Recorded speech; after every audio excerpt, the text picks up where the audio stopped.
continuar con la unidad 2 de nuestra materia, ¿vale?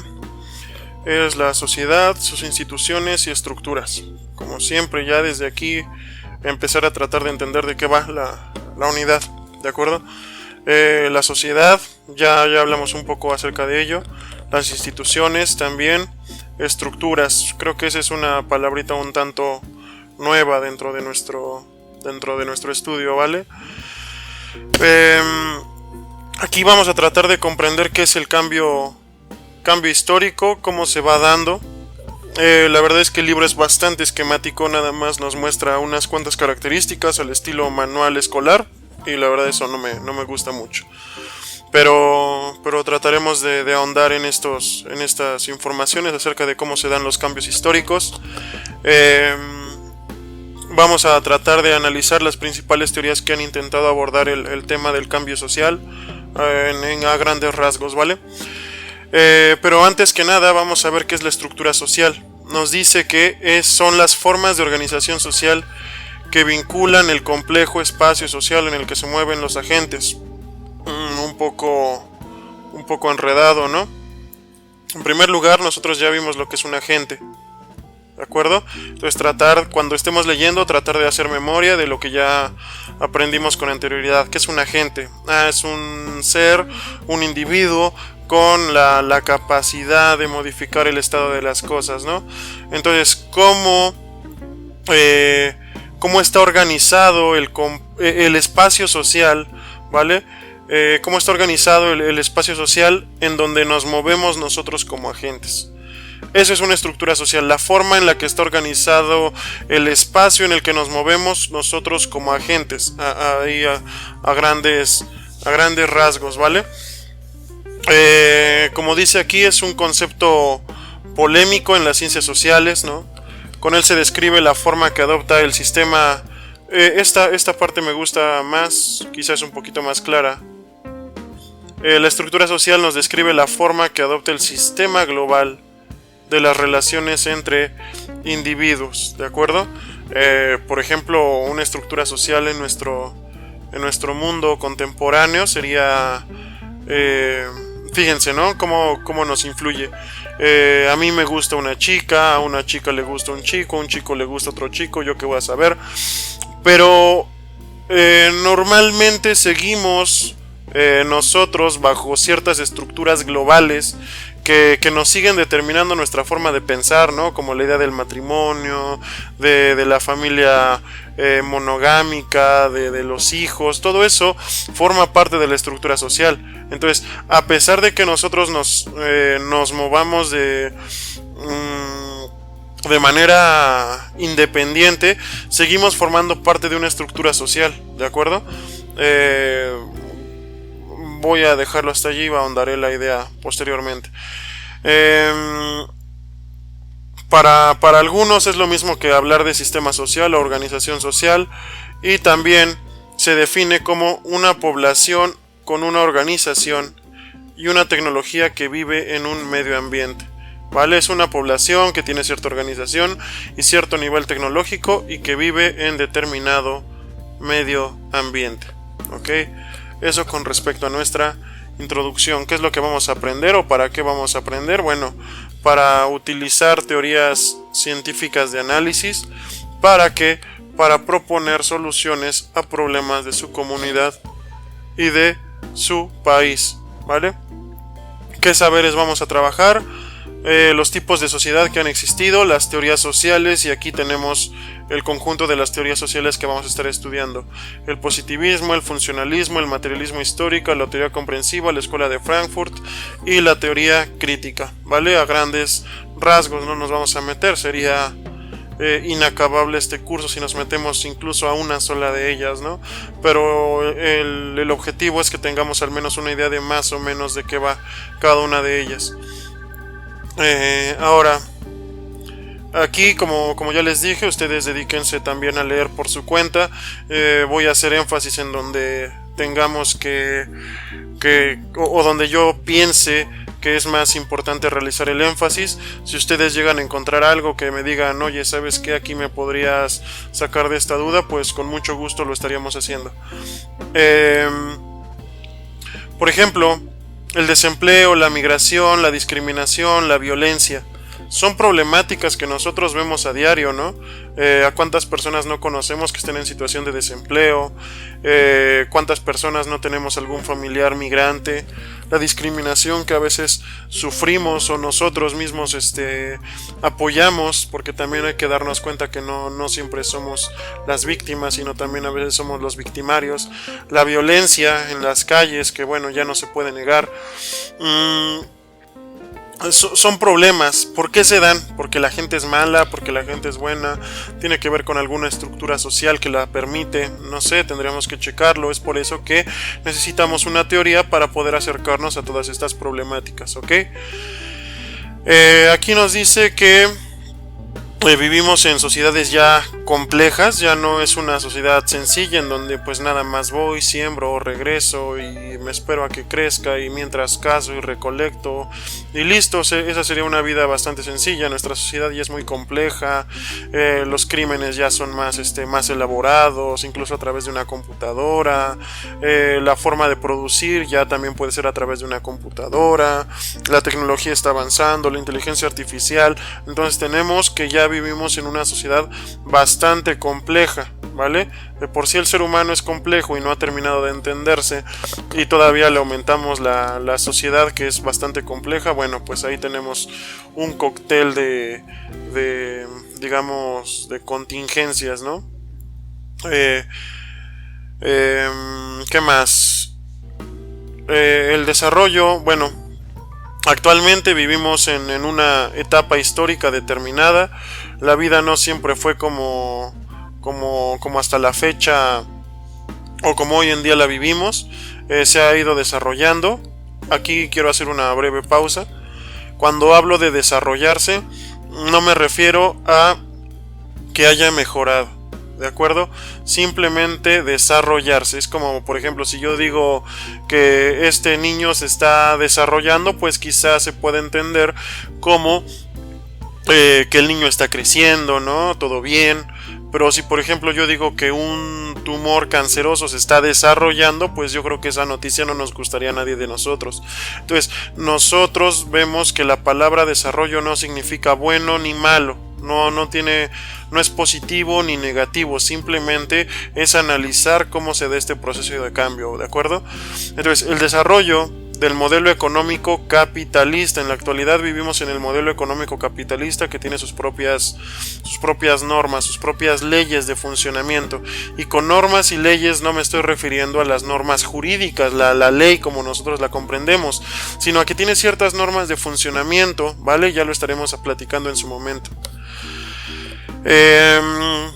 Este modelo pues está creando cada vez una brecha mayor entre las clases sociales. También aquí las clases sociales no es una palabra nada más ahí aventada, un concepto ahí aventado, al ahí se va.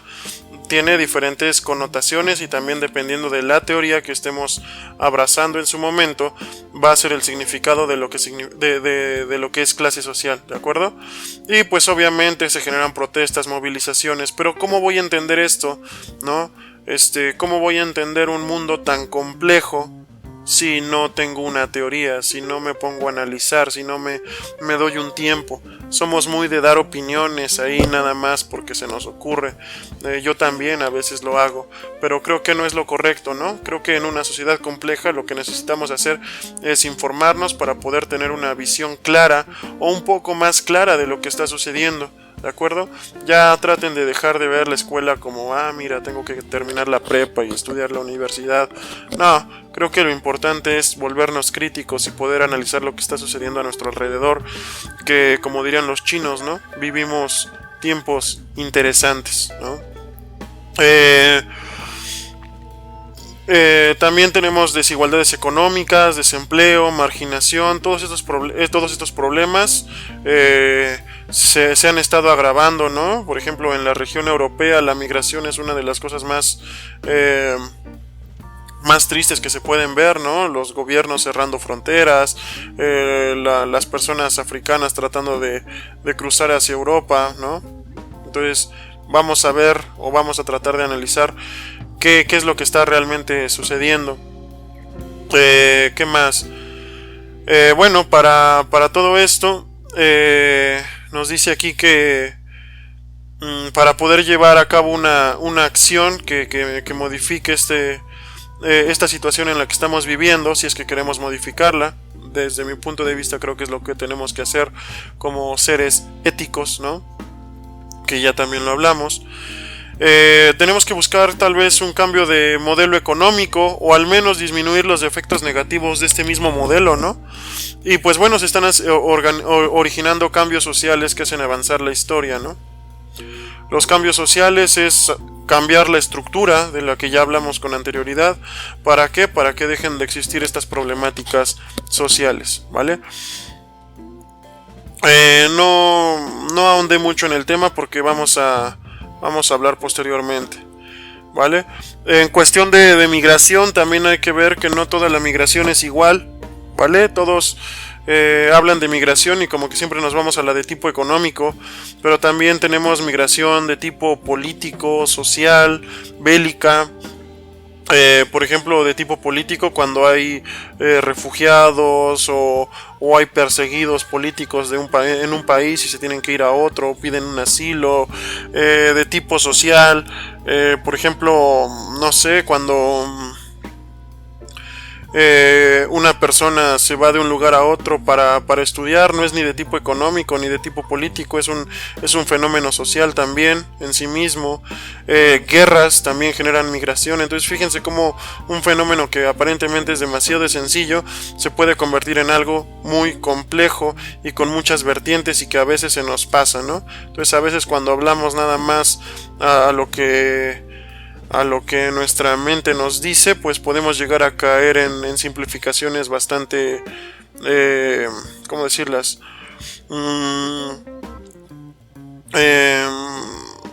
Bastante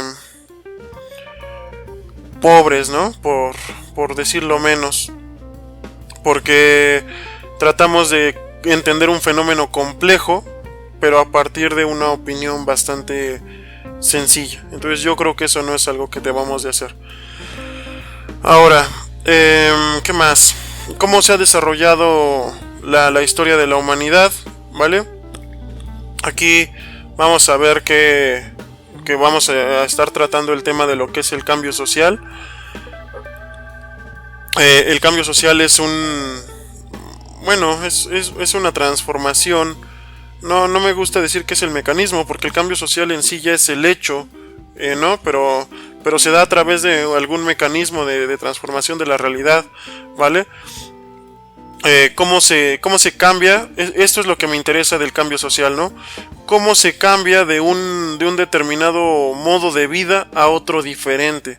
Por ejemplo, hoy tenemos que pedir un empleo para poder comer y sobrevivir, pero en otra época, pues, ¿qué sucedía? Pues nosotros teníamos que ser esclavos o tal vez en otro momento le pertenecíamos al señor feudal también, ¿no? Se ha modificado la vida, para mejor o para peor, no lo sé. Va a ser cuestión de que nosotros lo analicemos a lo largo de estos textos, ¿de acuerdo?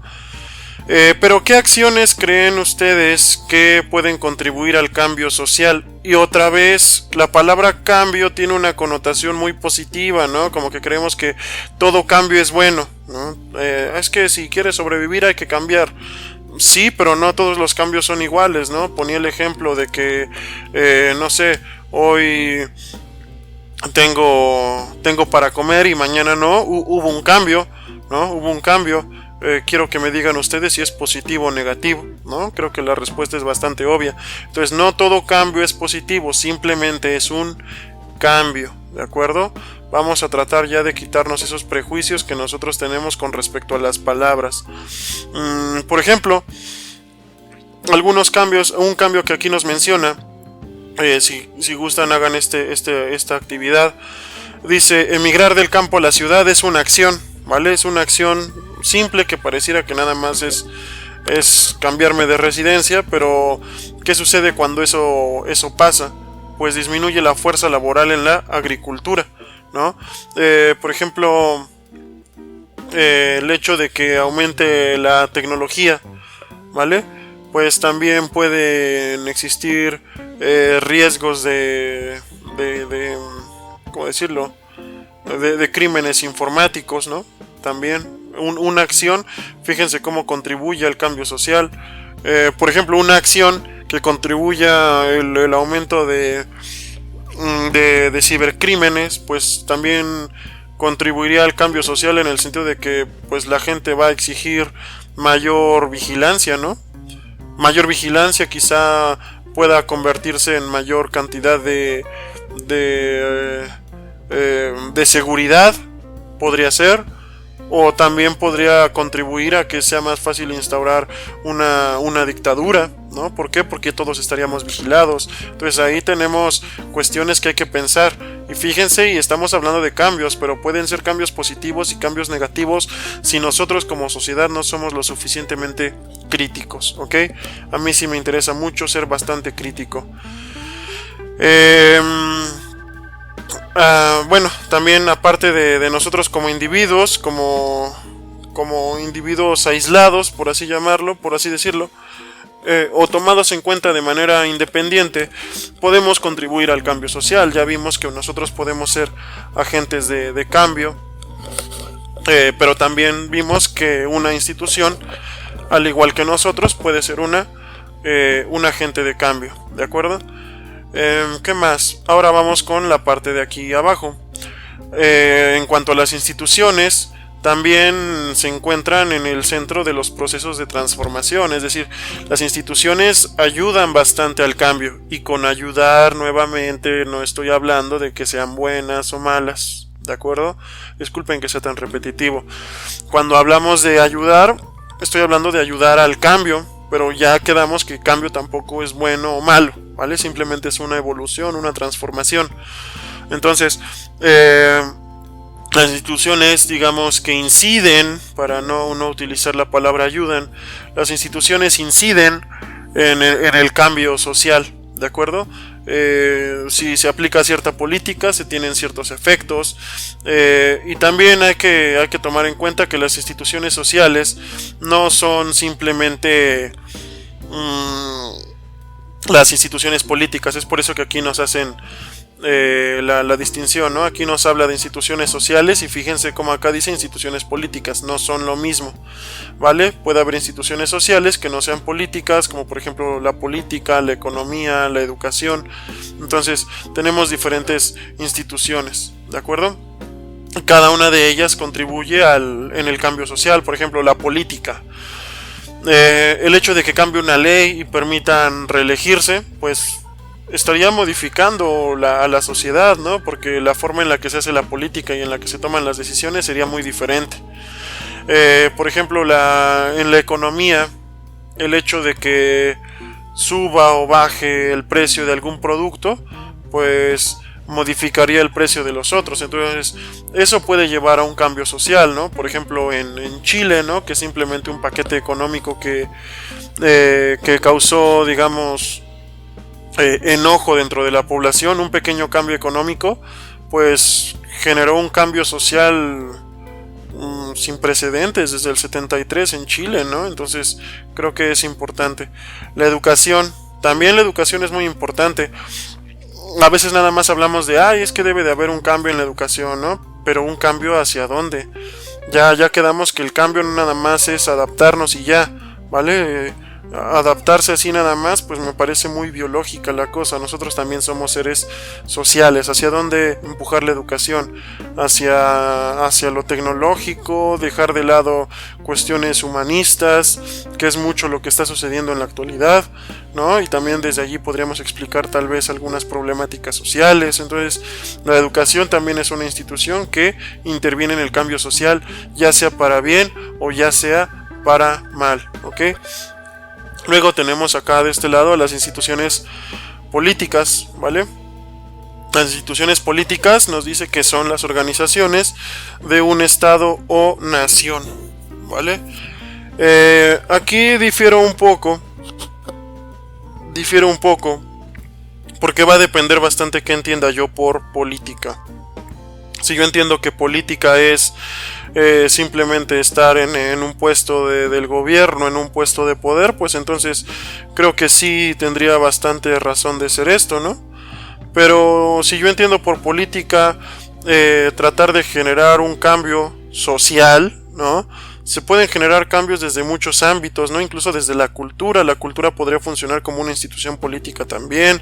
El arte, el cine podrían convertirse en instituciones políticas y yo las visualizo desde otro ángulo, ¿no? Pero bueno, aquí el libro nos está manejando.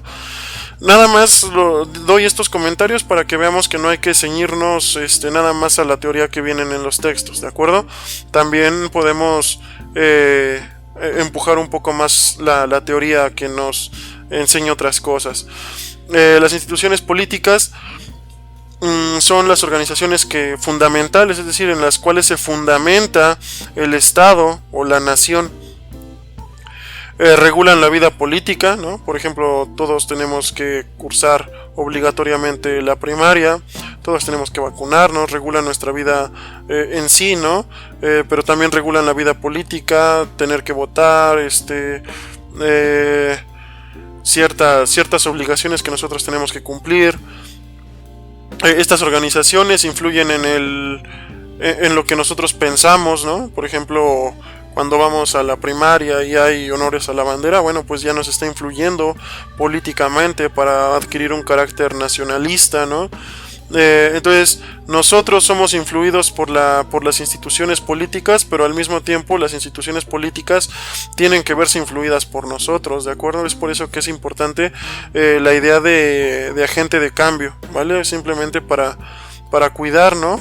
Hacia dónde vamos. Creo que es importante cuidar hacia dónde vamos. Las instituciones políticas norman el comportamiento de los habitantes. Y las características de las instituciones políticas, ¿cuáles son?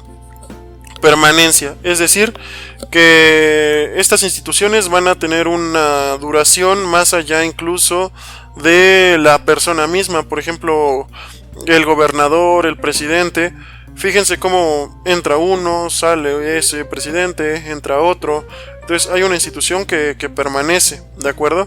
Y ya vamos a ver que históricamente también pueden desaparecer. Uniforma conductas.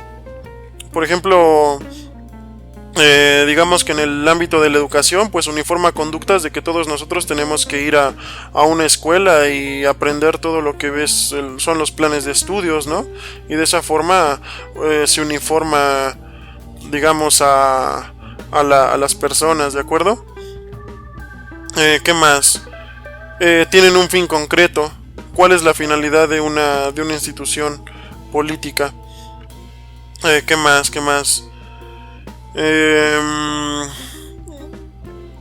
Bueno, cuando hablé de la educación, pues me estoy refiriendo, por ejemplo, a la Secretaría de Educación, que forma parte de la, digamos, de las secretarías, ¿no? Que constituyen al Estado mexicano, ¿vale? Es una institución política. A pesar de que sea educativa, forma parte fundamental del Estado-Nación. Tienen un fin concreto. Por ejemplo, el Poder Judicial es una institución política porque fundamenta al Estado-Nación y tiene un fin concreto, ¿no? Impartir justicia, ¿vale? De acuerdo con las leyes que fueron establecidas también desde otra institución política como es el Poder Legislativo, ¿no? Y el Ejecutivo, ¿vale? Checar la Constitución. Herramientas y también cuentan con herramientas que ayudan a concretar sus fines. Por ejemplo, un juez no es nada más el juez y ya porque alguien así lo dice, debe de tener un conjunto de herramientas como los juzgados, procedimientos, leyes. Todo eso forma parte de las herramientas, ¿de acuerdo? Entonces aquí tenemos las instituciones políticas. Sí me gustaría que tomaran nota de esto y cuáles son las características de acuerdo con el texto de las instituciones políticas. Luego, acá nos hacía... bueno, aquí dependiendo qué es lo que nosotros hayamos respondido, puse esto de color verde porque me llama la atención. El hecho de que yo piense algo sobre, no sé, sobre la institución económica, educativa, política, pues en realidad me está indicando que yo ya tengo una interpretación del mundo, ¿vale? Yo ya tengo una idea, aunque no sepa tal vez de estos temas, yo ya tengo una idea que marca mi forma de ver el mundo. Entonces fíjense cómo ustedes ya tienen una interpretación del mundo. De lo que se trata esta materia es de ampliar la teoría para que mi interpretación pueda alcanzar a mirar la realidad desde diferentes puntos de vista, ¿de acuerdo? ¿Para qué? Para poder analizar los procesos históricos, ¿de acuerdo? Ahora, ¿qué es un proceso histórico? Un proceso histórico son hechos, ¿vale? Son hechos. Pero ¿cuál es la diferencia entre proceso histórico y hecho histórico? O un hecho en sí nada más. Pues que la forma en la que entiendo los hechos, la forma en la que entiendo cómo se relacionan los hechos, para yo poder dar una interpretación de qué es lo que está sucediendo, ¿ok? Por ejemplo, supongamos que alguien llega a mi casa y me dice, oye, aquí escóndeme un rato, y yo le digo, ¿por qué? Y él viene y me dice, es que me quieren secuestrar. Quizá voy y lo meto a mi casa, ¿no? Pero ya después escucho pasar unas patrullas con una sirena, tal vez. Entonces, ¿qué está sucediendo allí? Que bueno, tal vez mi interpretación cambie, ¿de acuerdo? ¿Por qué? Porque estoy juntando dos hechos aparentemente separados, pero yo le estoy dando una interpretación que me ayude a tratar de entender qué es lo que realmente está sucediendo, ¿de acuerdo? Entonces es lo que hace un historiador, tratar de encontrarle una lógica a los hechos, ¿vale? Relacionar un hecho con la economía, con la estructura social, la política, la cultura, el tiempo, ¿vale? Y bueno, los procesos históricos normalmente se dividen en estas etapas que nos está marcando aquí, que es la Edad Antigua, desde el 3500 a.C., cuando se inventa la escritura, hasta el año 476 después de Cristo, cuando cae el Imperio Romano. Después tenemos la Edad Media, después la Edad Moderna y para finalizar la Edad Contemporánea. Si dan cuenta, nos marca ciertos eventos: la invención de la escritura, la caída del Imperio Romano, la conquista de Constantinopla, la toma de la Bastilla. Fíjense cómo cada una de estas etapas inicia y finaliza en un evento de importancia, ¿vale? Como la invención de la escritura, o por ejemplo la Revolución Francesa y la toma de la Bastilla, ¿de acuerdo? Para que vean cómo van periodizando los historiadores el acontecer del ser humano en etapas largas, ¿no? Porque son demasiado largas, pero algo han de tener en común, o algo ha de tener en común todo ese tiempo, no es nada más que lo mencionen al azar. ¿Qué más? Bueno, algo que quiero enfatizar es que el ser humano no es que haya aparecido en el 3500 a.C., ¿vale? Simplemente a partir de allí empezamos a hablar de lo que es la historia, a partir de la invención de la escritura. Después, ¿qué más?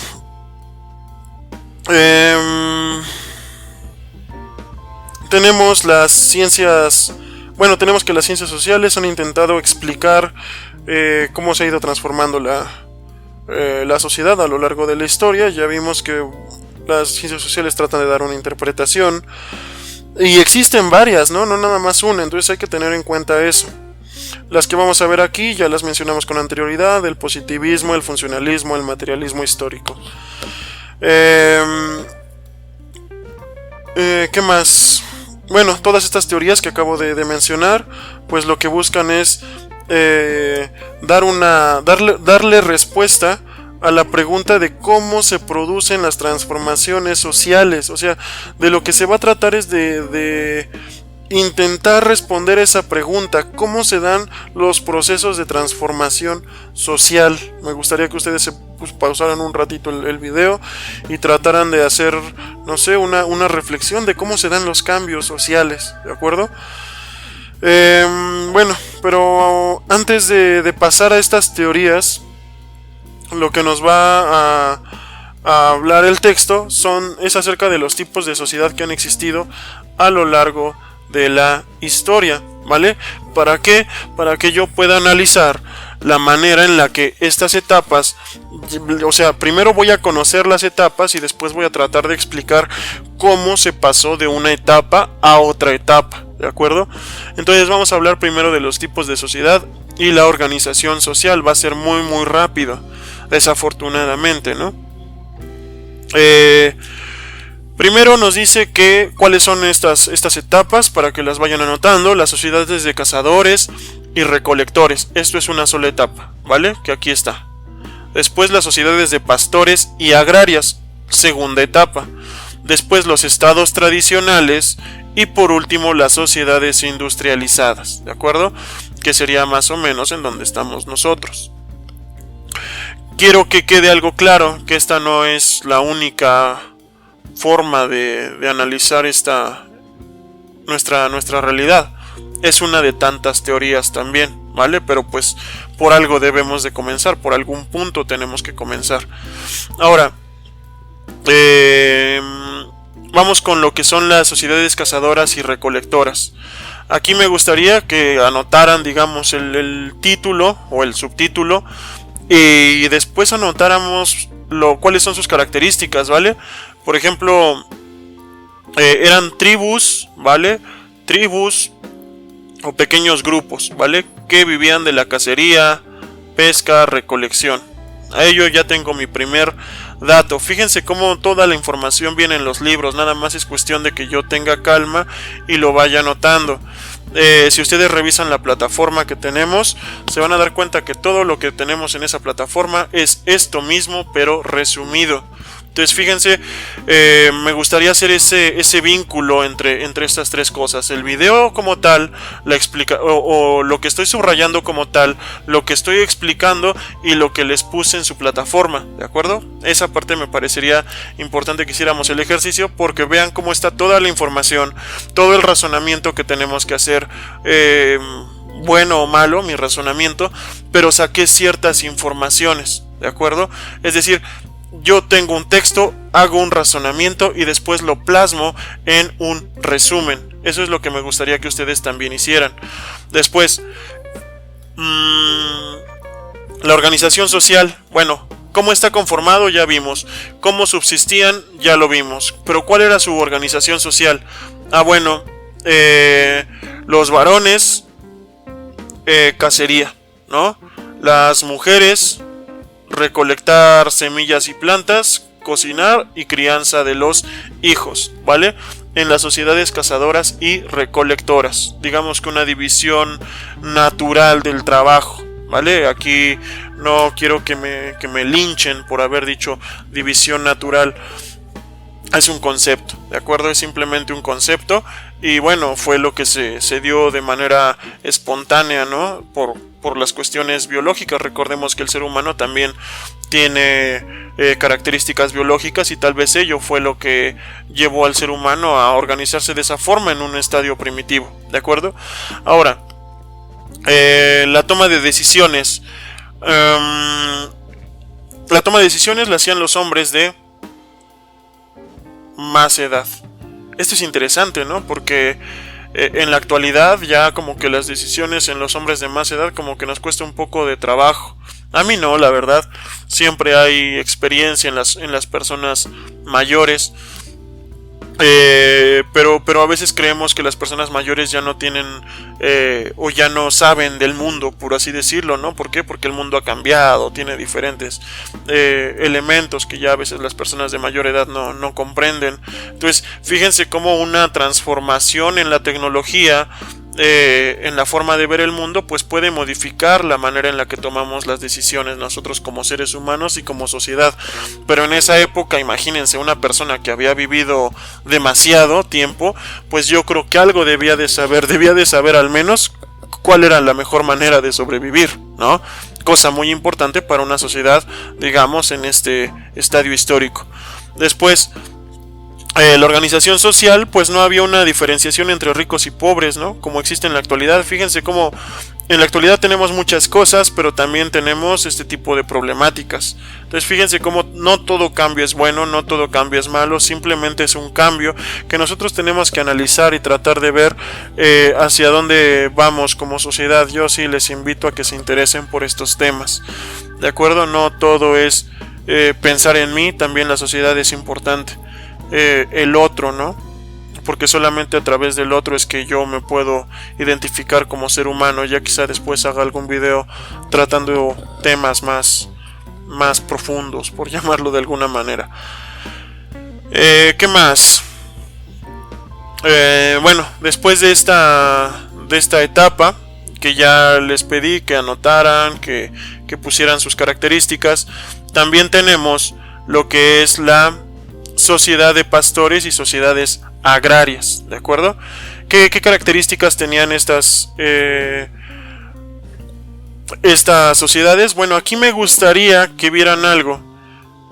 Este párrafo de aquí hace todavía referencia al tema anterior. ¿Por qué? Porque está tratando de integrar el tema anterior con este que sigue. Entonces hay que tener cuidado en lo que estoy leyendo. Y me dice hace unos 20.000 años, y a veces nos preguntan, y nuestra falta de lectura nos lleva a preguntar, pues la sociedad de pastores, a responder que la sociedad de pastores inició hace unos 20.000 años, ¿no? Lo cual no es cierto, ¿de acuerdo? Aquí nos está introduciendo a partir de tomar en cuenta algunas cuestiones del tema anterior para hacer el vínculo entre una etapa y otra, ¿vale? Hace unos 20.000 años comenzaron este tipo de... O sea, no fue de manera inmediata como tal hace 20.000 años, fue un proceso largo, ¿vale?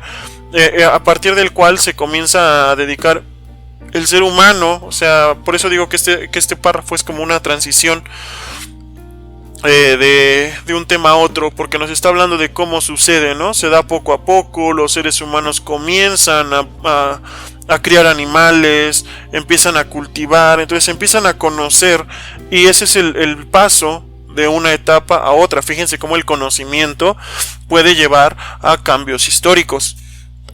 Después, bueno, ya quedó esto. Aquí hay algo importante que no subrayé, pero lo voy a comentar. Este tipo de actividades, ¿no? Criar animales y cultivar, pues ¿por qué el ser humano cambió a esa forma, ¿no? Pues simplemente porque el ser humano también es un individuo con características biológicas que quiere sobrevivir, ¿no? Tal vez por eso. Entonces, este tipo de actividades pues presentaban menos riesgo, pero así como representaban menos riesgo, pues también, o sea, presentaban menos peligro, pero también tiene algunas consecuencias, ¿no? Como por ejemplo, yo ya no me puedo mover del lugar en donde vivo, ¿de acuerdo? ¿Por qué? Pues porque dejaría de lado mi forma de vida. Entonces ahí veamos cómo se pierde y se gana con un cambio social o con un hecho. Después, las sociedades de pastores, ¿cuál era su forma de subsistencia? Bueno, teníamos como que tres formas de sociedad durante esta época, que ya vimos que comienzan en el 20.000 aproximadamente, ¿no? O sea, durante ese lapso está fechado. Pero había algunas sociedades que se dedicaban principalmente a la agricultura, otras que se dedicaban, digamos, únicamente a la ganadería, los pastores, y también empezaron a existir sociedades que se dedicaban a practicar ambas actividades al mismo tiempo, ¿de acuerdo? Entonces, fíjense cómo se va dando este proceso. Bueno, con respecto a lo anterior, pues fíjense cómo los procesos, como una sociedad quizá estaba más avanzada y se dedicaba a la agricultura, la otra a la ganadería, otra que sea más avanzada todavía se dedicaba a ambas. Por ejemplo, en la actualidad tenemos todavía esos mismos procesos, ¿no? Una nación que se dedica pues principalmente a crear productos tecnológicos y se basa en la especialización. Ya están en otra etapa histórica tal vez, ¿no? Y países como el nuestro que apenas van empujando hacia llegar a ese punto. Entonces tenemos una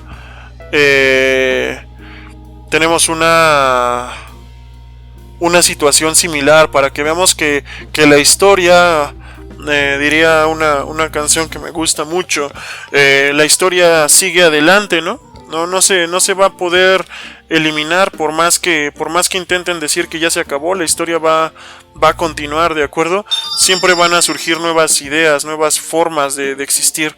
Pero bueno, eso con respecto a lo anterior, y ver cómo hasta la fecha ese tipo de avances se siguen dando, avances, retrocesos, se siguen dando, ¿no?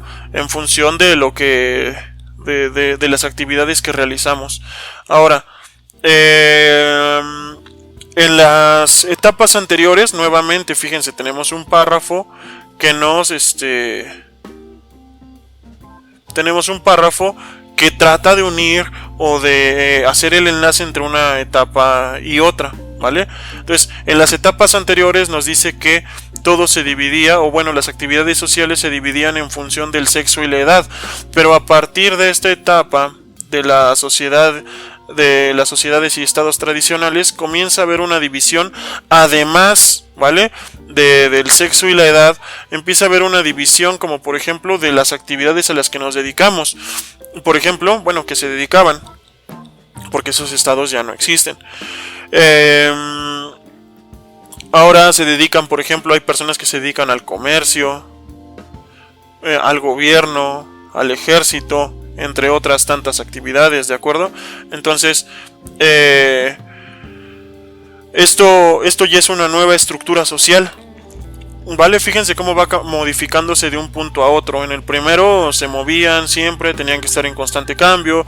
Después ya se tienen que quedar quietos por sus actividades. Les da mayor seguridad, pero mayor sedentarismo. Ahora viven más sedentarios, pero ahora cada persona se va... se crea una división del trabajo extra, ¿de acuerdo? Aquí tenemos lo que es la división del trabajo. Es un concepto sociológico, ¿de acuerdo? Es cuando los seres humanos se especializan en una función en específico. Yo tengo un problema, y es una opinión personal, porque la especialización pienso que es buena, sí, pero también nos limita de conocer otros ámbitos. Entonces yo los invito a que traten de conocer la mayor cantidad de cosas que puedan, ¿vale? ¿Para qué? Para que enriquezcan su forma de ver el mundo. Entre más sepan, más van a alcanzar a observar. Esa es mi recomendación. Una vez dicho esto, la división del trabajo, en ella, pues cada quien se dedica a una actividad determinada. ¿Y por qué sucede esto? Porque ya nadie puede saberlo todo, nadie puede hacerlo todo, como cuando nada más se sembraba y se cuidaba animales. Las actividades eran un poco más sencillas. Ahora ya no, ahora ya si me dedico a una cosa, me es más complejo dedicarme a otra, pues entonces mejor que otra persona lo haga e intercambiamos, ¿no? Entonces ahí tenemos una división del trabajo. Sin embargo, eso no significa que tenga que ser completamente una división total, ¿no? Sino que también nosotros podemos no saber al 100% de otros temas, sin embargo medio conocerlos para que no me sienta digamos relegado de esos otros sectores a los cuales yo no me dedico, ¿de acuerdo? Eso ya trayéndolo a un tiempo ya actual. Después tenemos lo que eran las clases sociales. Aquí nos está hablando de las clases sociales que se dedicaban al comercio, al ejército. Sin embargo, el concepto de clase social, si yo antes de leer esto les hubiera preguntado qué es una clase social, ustedes me hubieran dicho que es una división de la población de acuerdo a sus ingresos, ¿no? Y fíjense cómo aquí las clases sociales no las maneja tanto por la cuestión de los ingresos, sino principalmente por la actividad que realizaban. Entonces ahí tenemos una idea de clase social diferente. Habrá otros autores como Marx que las clases sociales las definen desde otro punto de vista, ¿de acuerdo? Entonces aquí nos dice que no existe un acuerdo de qué es una clase social, pero a grandes rasgos podríamos decir que es una clase social, es un grupo de personas que comparte un estatus, ¿de acuerdo? Ya ahondaremos en ello. Y después tenemos lo que es la civilización como concepto. ¿Por qué? Porque a esta etapa de las sociedades y estados tradicionales se les denomina también civilizaciones, ¿de acuerdo? ¿Por qué?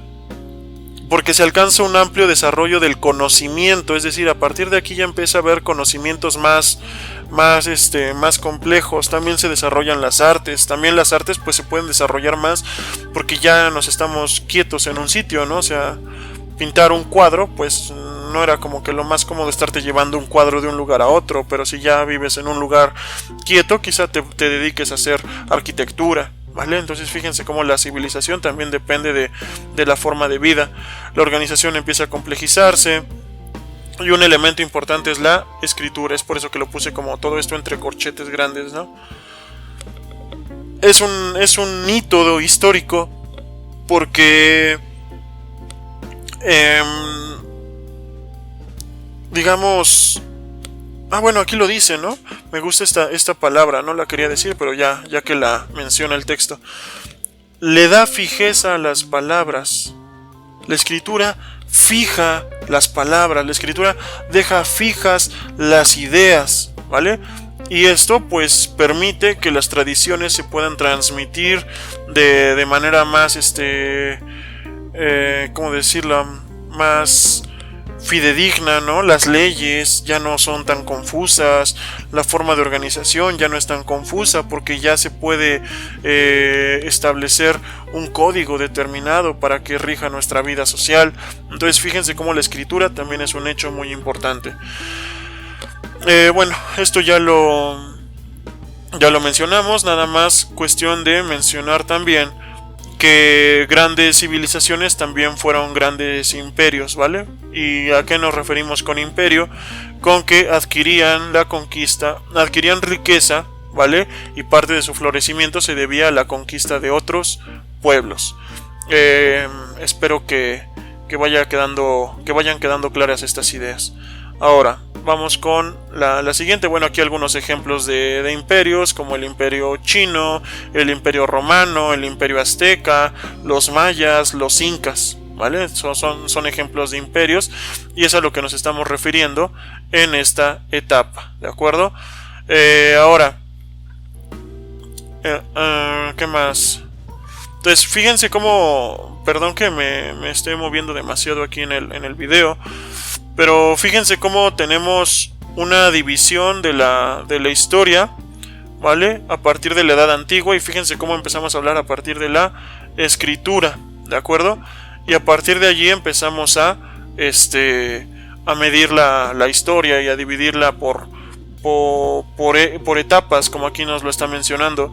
Sin embargo, fíjense también cómo esta parte de aquí, de dividir la historia de esta forma, no abarca toda la historia del ser humano. Aquí nos habla del 3500 a.C. y sin embargo aquí en las sociedades cazadoras y recolectoras nos están hablando desde hace 20.000 años, ¿no? Entonces, para que traten de hacer ahí una línea del tiempo, más o menos para que se den una idea de qué año a qué año abarca cada una y con qué etapas van coordinando y con qué etapas no. ¿Qué más? Bueno, aquí ya hablamos de Estado, pero no hemos definido qué es un Estado. El Estado nos dice que es la forma política de asociación humana, mediante la cual una sociedad se organiza, y aquí es importante, bajo la acción de un gobierno que reclama soberanía legítima sobre un área territorial, autoridad sobre los miembros de la sociedad y el derecho de usar la fuerza física cuando sea necesaria para asegurar el efectivo ejercicio de un control legítimo. Entonces estas son sus tres características, ¿vale? Primero es una forma política de asociación humana que se ejerce por un gobierno, eso es el Estado, y trata de, digamos, cuando nos dice que reclama su soberanía legítima, nos está diciendo que reclama su autoridad en un territorio determinado. Eso es el Estado, ¿de acuerdo? El Estado como concepto, no lo confundamos como con el Estado de México, el Estado de Veracruz, no. El Estado como concepto político es eso, una sociedad organizada bajo un gobierno que dice, bueno, todo este territorio, pues yo soy quien manda, ¿no? En un área territorial. También la autoridad que tiene, ¿vale? La ejerce sobre todos los miembros de la sociedad. Y también cuando alguien se sale de esa organización, de esa forma política, pues el gobierno reclama su derecho a usar la fuerza física. ¿De acuerdo? Ahí van a existir teóricos que digan, bueno, eso no es justo, ¿no? Y precisamente dentro de esos autores fueron, digamos, partícipes teóricos de los grandes cambios, ¿no? De aquellas personas que no estaban de acuerdo con esta idea del Estado, ¿no? Y que trataron de empujar el pensamiento un poquito más allá, pues también trataron de rebelarse contra esta forma de organización social, ¿no? Otros trataron de utilizarlo para modificar. Entonces, dependiendo de la teoría, va a ser también la idea que se tenga de Estado. El libro esta es la que nos maneja, ¿de acuerdo? Pero no significa que sea la única. Aquí algo importante, esto es un Estado a nivel general, y después tenemos la cuestión del Estado, pero a nivel, digamos, ya más actual, ¿no? Porque nos habla acerca de los partidos políticos. En otros estados no había partidos políticos. En el estado actual pues ya existen, y es importante porque los partidos agrupan a personas que defienden un mismo modelo de sociedad. Es decir, que cuando estoy votando por algún partido, estoy votando por una forma de sociedad. Lo que se están peleando es eso, qué modelo de sociedad están buscando, ¿vale? También, ¿por qué es que buscan el poder? Bueno, buscan el poder porque a partir del poder pueden llevar a la práctica sus ideales. ¿De acuerdo? ¿Por qué? Porque tienen poder sobre las demás personas en un espacio territorial determinado. Entonces ya empieza a tener, digamos, una consistencia nuestro concepto de Estado. ¿De acuerdo? ¿Qué más? Continuamos. Vamos con la última parte de este video, de las sociedades modernas e industrializadas. Aquí después del Estado tradicional del que hablamos hace un momento, aquí sí me gustaría que hicieran sus apuntes bien, ¿de acuerdo? Cada uno con sus características. Yo les ayudé con las primeras dos. Ustedes traten de hacer las otras dos que nos quedan, ¿vale? La del Estado tradicional y también la del Estado industrializado o las sociedades modernas. Aquí nos habla, fíjense nuevamente, nuestro primer párrafo. Entonces, para que vayan viendo cómo se lee un texto. En nuestro primer párrafo nos dice que las sociedades tradicionales se desarrollaron desde...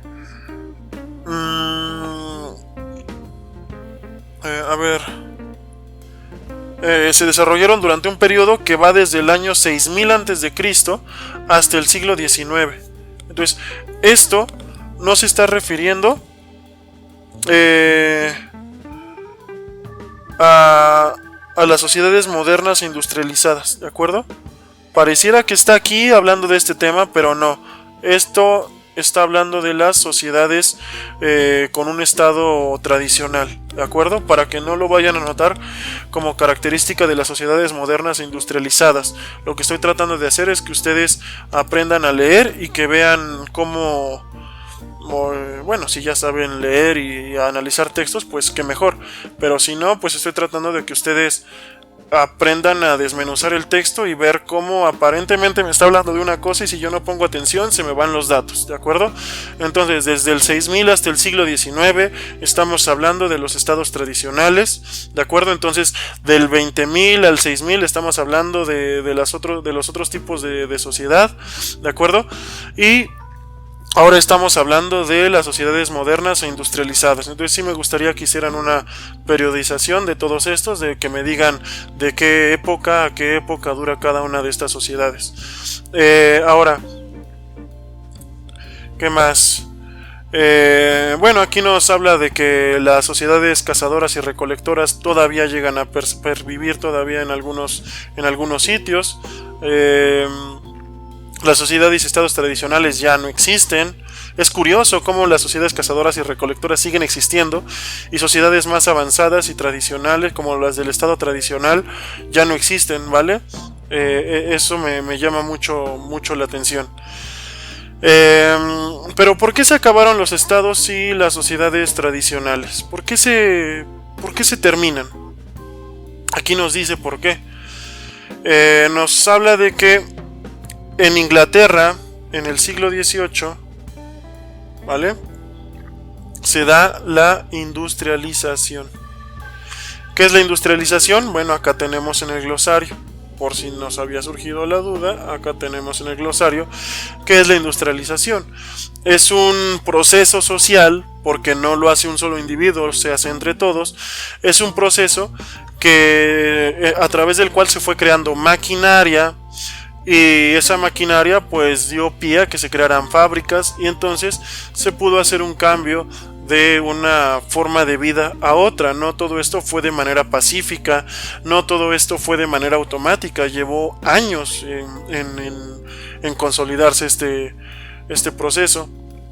Como digamos, como recomendación, y les voy a dejar el link al libro. Es un libro muy sencillito, muy sencillo, muy amable para su lectura. Les recomiendo que lean el libro que se llama Los bienes terrenales del hombre. Les dejaré el link en la descripción del video, ¿vale?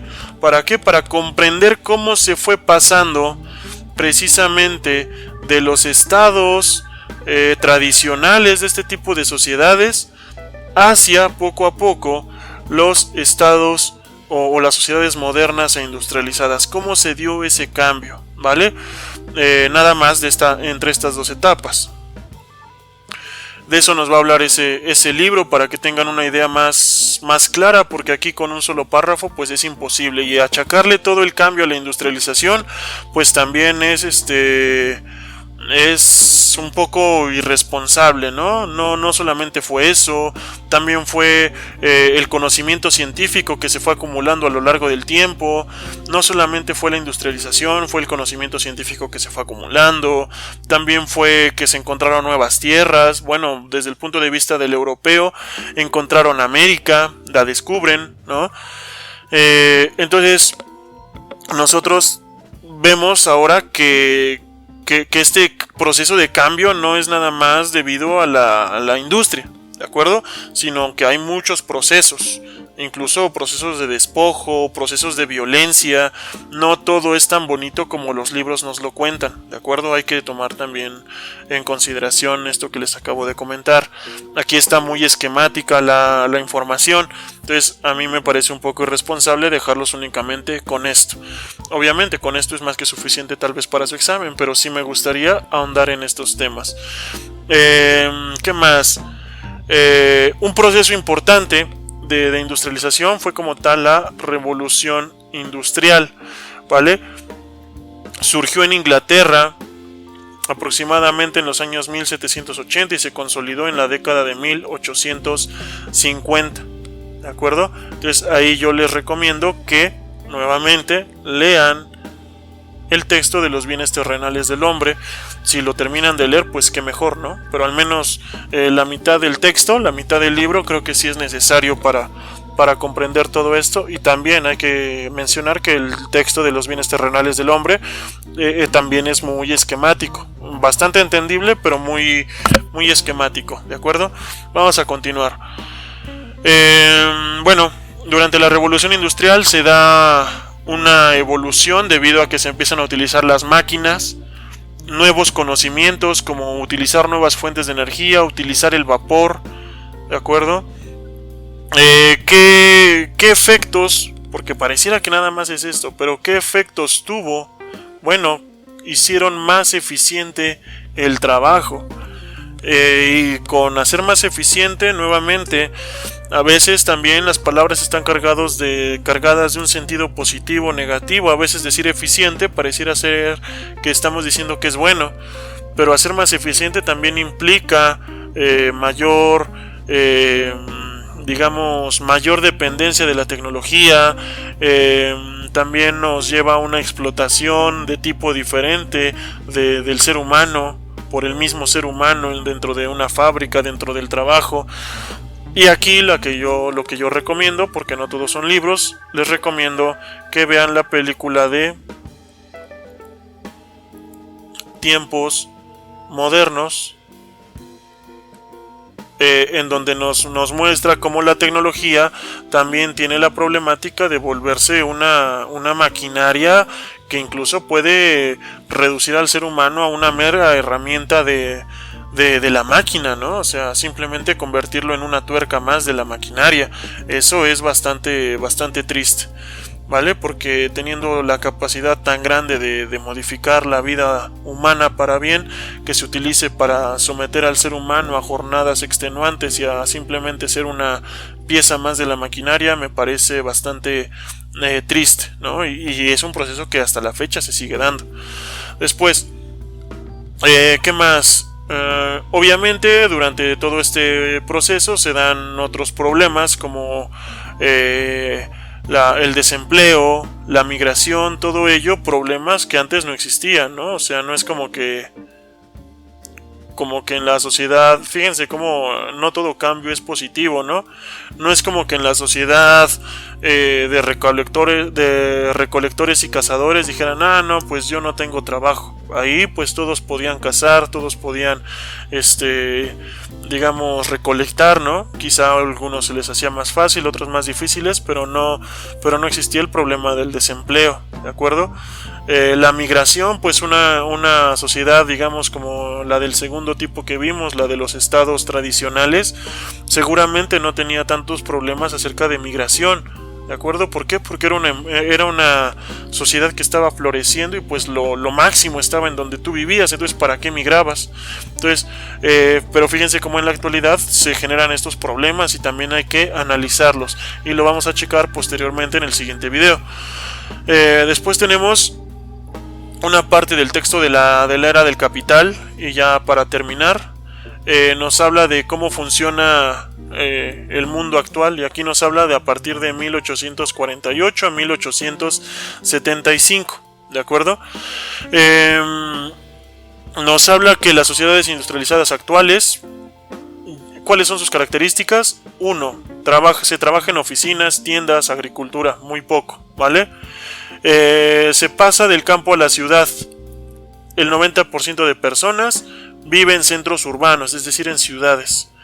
La vida social se hace más impersonal y anónima, ¿de acuerdo?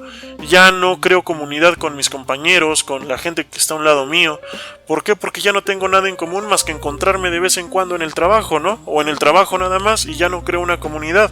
A diferencia de cuando la vida misma, mía, dependía de la vida de los otros. O sea, imagínense cazar, si alguno de mis compañeros cazadores fallaba, pues también fallaba yo. Entonces había una forma de vida distinta en donde mi preocupación por el otro era muy grande y la preocupación del otro hacia mí también era muy grande, ¿de acuerdo?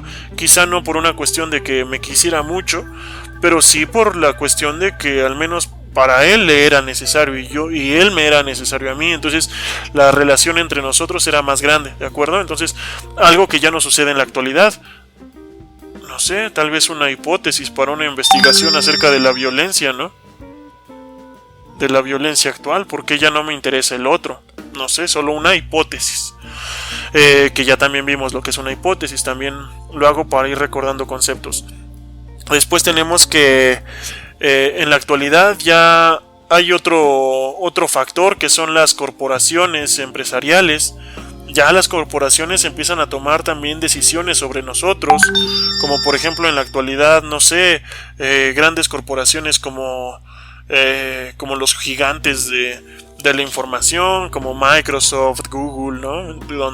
Donde ya también se toman decisiones por nosotros, sin darnos cuenta, tal vez. Desde esa época se comienza, ¿vale? Desde esa época se comienza. Por ejemplo, hoy todos tenemos un celular y lo tenemos que tener, lo debemos tener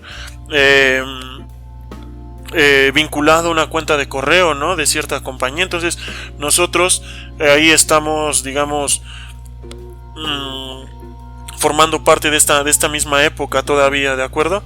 Pero desde esa época, desde 1848, 75 es cuando comienza, ¿de acuerdo? Con toda la revolución industrial, 1800, ¿de acuerdo? ¿Qué otra característica? Su forma de gobierno. Las formas de gobierno ya son muy diferentes. Antes los gobiernos no estaban tan centralizados en las organizaciones anteriores, no tenían un alcance tan grande, pero la tecnología permitió unir grandes centros de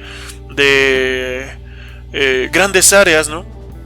Y al permitir unirlas, pues también permitió que fueran más controlables y las formas de gobierno se hicieran cada vez más insidiosas en la vida de las personas, ¿vale? Por ejemplo, los monarcas o los emperadores tenían poca influencia en las costumbres de los súbditos, ¿no? ¿Por qué? Porque había poblados muy alejados, eran algunos autosuficientes, y a pesar de que gobernaban y eran los dueños de medio mundo, a pesar de ello no tenían tanta incidencia en la vida de las personas. Quizá les cobraban un tributo, pero hasta ahí, ¿no? En todo lo demás ellos podían vivir como quisieran. Sin embargo, en la actualidad ya se vuelve diferente, ¿no? En la actualidad, procesos que hay que tener cuidado hacia dónde vamos, ¿no? El reconocimiento facial, el reconocimiento de voz, nuestros datos, a dónde se van. Entonces fíjense cómo cada vez tenemos mayores problemáticas en cuestiones del poder. También ahí hay que hacer un énfasis. ¿Y qué más? Bueno, ya creo que lo mencioné de pasada, pero si no lo agarraron de momento, aquí lo volvemos a mencionar. Las fronteras de los estados-nación pues ya son más claramente delimitadas. Ya no son tan difusas como cuando existía, no sé, el señor feudal o los grandes imperios, que pues no había una forma como tal de medirlas, y además era un poco complejo estarlas cuidando. Y en la actualidad pues hasta un dron puede estar vigilando una frontera a las 24 horas del día, ¿no? Fíjense cómo la tecnología genera cambios sociales, procesos sociales. Y ya para terminar, tenemos lo que son los procesos sociales. Nos dice que son mecanismos de interacción, ¿de acuerdo? De los individuos, y que forma un sistema, ¿vale? Un proceso social es, digamos, la forma en la que los individuos interactúan, ¿vale? Y se conforma un sistema. Pero no todos los procesos sociales son iguales. Existen los procesos asociativos y existen los procesos disociativos, ¿de acuerdo? Asociativo es como asociar, disociativo es disociar. Asociar junta, disocia separa, ¿de acuerdo? Entonces los procesos asociativos integran, de acuerdo con el texto, en beneficio de la sociedad. Aquí yo tengo mis dudas también, porque por ejemplo la política nacional socialista integraba a la sociedad, pero en beneficio de la humanidad también podríamos dudarlo. Aunque sí beneficiaba, según ellos, a su sociedad, ¿de acuerdo? Entonces hay que tener cuidado en si asociarnos, ¿no?, con la forma dominante de los procesos sociales es positivo o es negativo, ¿no? Asociativo dice que estimula el progreso y la estabilidad de la sociedad. A veces que una sociedad se mantenga estable pues no podría ser peor, como en el régimen que acabo de mencionar, para no meterme en regímenes, digamos, actuales, ¿no? Para no generar ahí algún conflicto. Y tenemos también los procesos disociativos. Los procesos disociativos pues son aquellos en los que desintegran y provocan conflicto, ¿no? Rompiendo lazos sociales. A veces pareciera que es completamente negativo, pero me gustaría hablar de aquí como ejemplo a un ejemplo bastante cercano a nuestra sociedad, aunque no forma parte de nuestra sociedad. Y fíjense cómo el hecho de ser un ser social y un ser ético tiene repercusiones, ¿de acuerdo? Por ejemplo, Henry David Thoreau era un filósofo estadounidense, pero él se negó en algún momento a pagar impuestos en los Estados Unidos, porque durante la época en la que él vivía, los Estados Unidos estaban llevando a cabo la invasión a nuestro país, a México, ¿vale? Entonces él dijo, ¿saben qué? Yo no pago impuestos. ¿Por qué? Porque yo no quiero que mis impuestos se utilicen para oprimir a un pueblo vecino que yo ni le tengo odio ni nada, ¿no? O sea, eso es una cuestión del poder, pero pues a mí ni me van ni me vienen los mexicanos, ¿no? Es más, son más mis hermanos que otra cosa. Entonces fíjense cómo él, como un ser ético, está generando un proceso disociativo dentro de su sociedad, pero y genera conflicto, pero no el conflicto es negativo, ¿vale? Y ponemos el ejemplo de los nazis, ¿no? En donde quizá su forma de adecuarse a la vida, de aceptar cómo estaba funcionando, pues podía generar una sociedad y podía ser muy fuerte su sociedad, pero tal vez no estaban estimulando el progreso, ¿no? de la humanidad en general. No siempre es así, también hay procesos asociativos, como por ejemplo juntarme con los vecinos, ¿no? Para tratar de modificar la seguridad en mi colonia, para tratar de turnarnos, vigilar, no sé, o tal vez de no sé, arreglar una calle, llegar a algún acuerdo. Eso es un proceso asociativo. Entonces puede que el proceso asociativo dentro de una sociedad sea bueno, y también puede que sea malo, negativo. Y también tenemos los procesos disociativos, en donde yo puedo ser un antisocial, por así decirlo, ¿no? Que va y ande matando ahí gente por doquier, nada más porque sí. Y bueno, ahí tendríamos un proceso disociativo con un sentido negativo, pero también podemos tener un sentido disociativo, ¿de acuerdo? Como el que acabamos de mencionar de Henry David Thoreau, que luchaba en contra de su sociedad. ¿Por qué? Porque había algo que no le gustaba. Entonces los procesos asociativos y disociativos, ya para terminar, también son procesos sociales en los cuales nosotros podemos participar, ¿de acuerdo? Pero va a depender si participamos o no de qué, de nuestro ser social, de nuestra conciencia y de nuestra teoría, la teoría que nosotros manejemos, ¿de acuerdo? Y bueno, eso sería únicamente para terminar, y se los dejo pues como para una reflexión, ¿vale? Y esto sería todo. Ya para el siguiente video pasamos con las teorías para tratar de explicar el por qué vivimos como vivimos, ¿de acuerdo? Y bueno, eso sería todo por este video.